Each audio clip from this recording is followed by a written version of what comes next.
ఇప్పుడు మన ముందు ఒక ఆట జరుగుతున్నది. ఏమి ఆట? బీసీ ఆక్రోష్. ఎవరి మీద ఆక్రోషం? 60 కిలోల రేవంత్ రెడ్డి శరీరం మీదనా?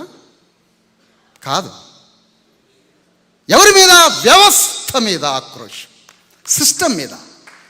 ఈ సిస్టంలో నువ్వు పార్ట్వా రేవంత్ రెడ్డి? సిస్టమ్కి అగెనిస్ట్వా? నువ్వు వితిన్ ద సిస్టమ్ అయితే నువ్వు మా శత్రువి. నువ్వు రాజ్యాంగ సిస్టంలో ఉంటే నువ్వు నా మిత్రుడివి. నువ్వు ఎటువైపు? సోషల్ జస్టిస్, సామాజిక న్యాయంతో 100 కోట్ల మందిని బతికించే రాజ్యాంగ మౌలిక సూత్రం వైపు ఉన్నాడా రేవంత్ రెడ్డి? రాజ్యాంగానికి వ్యతిరేకంగా సనాతన ధర్మంతో 100 కోట్ల మంది బీసీఎస్సీ ఎస్టీల రక్తం దాగే వ్యవస్థ వైపు ఉన్నావా? ఎటువైపు ఉన్నావు నువ్వు? రాజ్యాంగం వైపురా ముద్దాడతపోయి రేవంత్ రెడ్డిని. నువ్వు రాజ్యాంగం వైపు లేవు. ఎందుకు?